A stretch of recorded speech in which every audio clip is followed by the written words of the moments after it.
So hi and welcome to Easy Fishing. Well, I've come down the embankment on the Great Ouse in Bedford, and it looks like all my plans have gone out the window because I'm faced with really tricky conditions. I have loads of rowers, horrendous weed growth and a strong downstream wind which wasn't forecast. So I've got to try and do something about that. And I've also had a rowing coach come up to me and say, oh, you can't film the girls. Well, I'm not filming the girls, I'm filming fishing. I'm not interested in the girls, I'm not interested in the rowers. That's people for you nowadays. So I'm going to try and come up with a plan to get round this.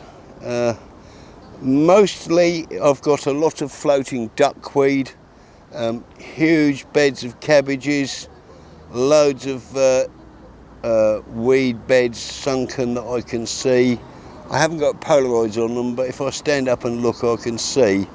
And I've kind of set myself where there looks like there might be a clear patch, but we shall have to wait and see. Anyway, I better come up and start racking my brains to come up with an idea.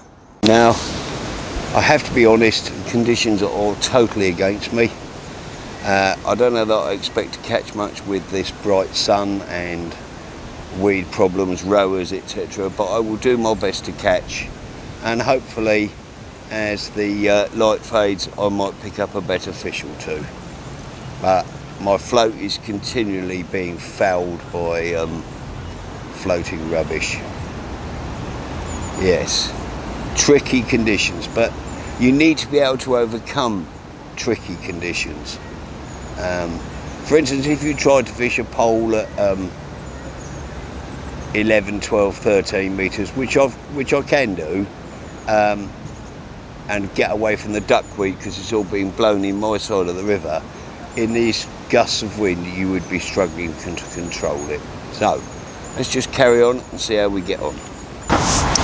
Well, I've been battling the conditions for 2 hours now with one bite which I missed. The wind was supposed to be a gentle breeze, and in actual fact it's quite a strong southwesterly. Southwest to westerly it's sort of pushing in at. And yeah, it's made conditions very, very difficult. I've tried just about every trick I know in the book. I've fished a bit short of my feed, a bit further out than my feed. I've fished a finer line with a smaller hook. I don't go too fine in this weed, obviously. But yeah, other than one missed bite, nothing to report. So I'm still struggling to hold the pole even at these short lengths, even with a bump bar. It's not easy. So I'll get back to you as soon as I can actually manage to conjure up something. Well, I suppose it had to happen. I had a bite, struck into a very big fish that tore through all the snags and weed beds and managed to break an 018 hook length. So yes, that's about the way it's going today, and I suspect that's the way it will end. But I've put a new hook length on. I've put an 020 fluorocarbon hook length on this time to a size 14 Drennan Super Specialist, and we'll see how that gets on.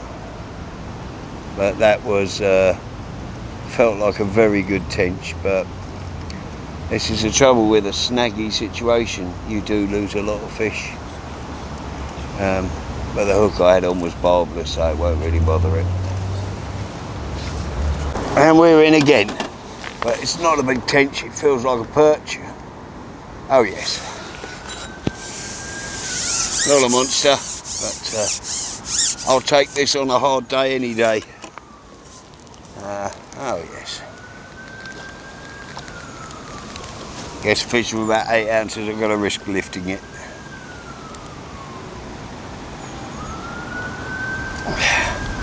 So there we go. It's not a monster, but hey ho, we're there. So the satisfaction of not blanking is immense because it's been a real struggle. So I'm just going to carry on. I'm stepping up the loose fed casters a bit more in the hope that as this light level drops, I might get lucky and get another fish or two, but time will tell.